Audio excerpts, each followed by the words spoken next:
दोस्तों, देश में ऐसा चल रहा ना, बड़े से बड़े मुस्लिम अधिकारी, मुस्लिम क्रिकेटर और मुस्लिम अगर कोई इंसान बड़ी पोस्ट पे जाता है, सरकारी पोस्ट पे, तो उसको वहाँ पर भी ट्रोल किया जाता है। सुफिया कुरैशी को ट्रोल किया था इसके पहले। भाजपा के एक नेता था, उसने बोला था कि हमने आतंकवादियों की बहन से आतंकवादियों को मार गिलाया। जब जाके एमपी की जो कोर्ट थी उसको लताड़ा लगाई, इसको उठा के इसके ऊपर 3 घंटे में कार्रवाई होने को होना, इसके ऊपर एफआईआर दर्ज होने को होना। फिर जो भाजपा का विधायक था उसने आके माफ़ी मांगा।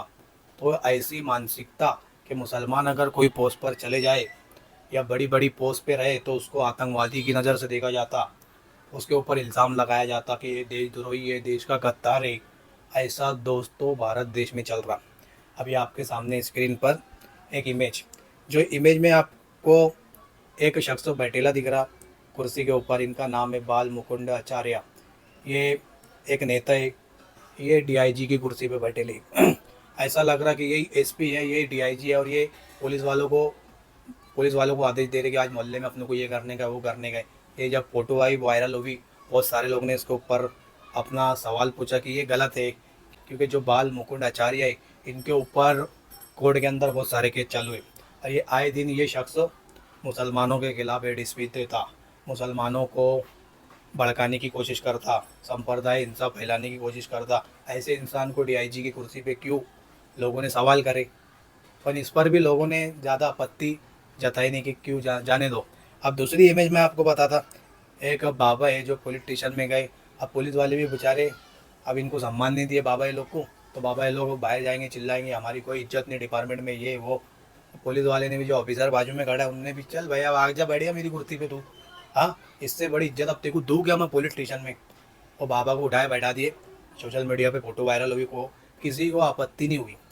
कोई बात नहीं, चलो सब लोगों ने। अब तीसरी जो फोटो है, एक बंदर आ गया पुलिस स्टेशन के अंदर। पुलिस स्टेशन के अंदर बंदर आया तो भाई हमारे जो जो पुलिस वाले ऑफिसर थे, बंदर का इतना बेहतरीन सम्मान करे उनने। बंदर को उठाए, भाई देख मेरी कुर्सी पे बैठा तू।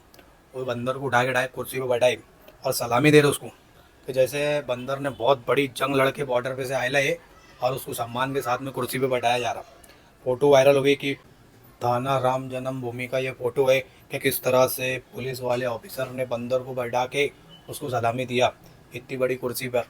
चलो कोई बात नहीं, किसी को आपत्ति नहीं होगी, किसी ने कुछ बोला नहीं कि हाँ, पुलिस वाले ने सम्मान करा बंदर का कि भाई बंदर आया आज पहली बार हमारे डिपार्टमेंट में, कुछ आया होगा एफआईआर लिखाने या कुछ भी मैटर के अंदर आया होगा कि हाँ, पुलिस वालों को बड़ी खुशी होगी कि आज चलो बंदर आया अपने पास में, अपन कितने महान है। तो एक काम करते, कुर्सी बैठाते, उसको सलामी दे देते। इस पर किसको आपत्ति नहीं हुई। अभी एक फ़ोटो मैं आपकी स्क्रीन पर लगा रहा, शबाना आज़मी एसएचओ बनी है। तो इन्होंने क्या करा पता है आपको, इन्होंने अपनी जो कुर्सी थी, एसएचओ की जो कुर्सी थी, उस पर अपने वालिद साहब को बैठा दिया और एक फ़ोटो क्लिक करा। अब वो फ़ोटो क्यों क्लिक करा उन्होंने, उनका कहना है कि जिस बाप ने मुझे बड़ा किया, पढ़ाया लिखाया और इस पोस्ट पर पहुंचाया, असली पोस्ट के हकदार तो ये मेरे वालिद साहब है, इसलिए मैं इनको यहाँ बैठा रही। और एक फ़ोटो क्लिक करके सोशल मीडिया पर डाल दिया। उसके बाद क्या हुआ दोस्तों पता है, डीआईजी था ना जो, उसकी आत्मा डायरेक्ट बिलबिला गई। उसने डायरेक्ट शबाना आज़मी जो एसएचओ है उसके खिलाफ इन्वेस्टिगेशन जारी कर दी, और जो केस में वो काम कर रही थी वो केस से भी उसको बाहर निकाल दिया, और बोला इनके खिलाफ जांच करो। क्यों? क्योंकि उसने उसके वालिद को वहाँ पर बैठा कर फ़ोटो क्लिक करा। और वो जो डीआईजी था उसकी आत्मा, और वो हिंदूवादी था, उसकी आत्मा इतनी बिलबिलाई, वो इतना खलबली मची उसके अंदर कि उसने इन्वेस्टिगेशन का ऑर्डर दे दिया। किसके खिलाफ? शबाना आज़मी एसएचओ है, इसके खिलाफ इन्वेस्टिगेशन करो।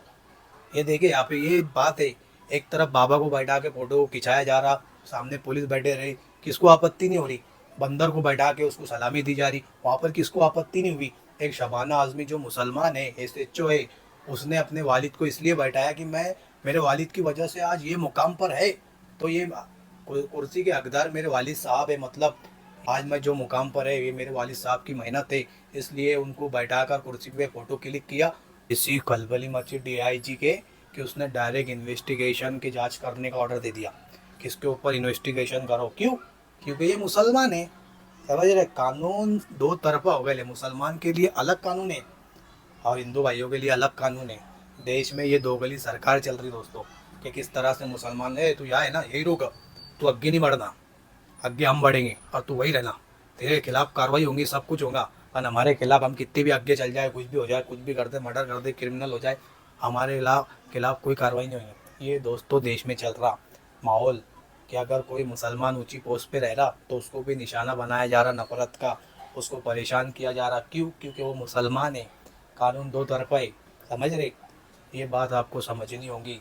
ऐसी मानसिकता के लोग हैं देश के अंदर जो मुसलमानों को ना आगे बढ़ना देखना ही नहीं चाहते कि मुसलमान नीचे ही रहे, और जो मुसलमान ऊपर आया ना तो उसको ऐसा घूर घूर के देखें, यार ये तो मुसलमान इतनी ऊपर इतनी ऊंची पोस्ट पे क्यों आया, ये कोई गलती करे तो हम इसको लेके बैठेंगे मुद्दा बना के।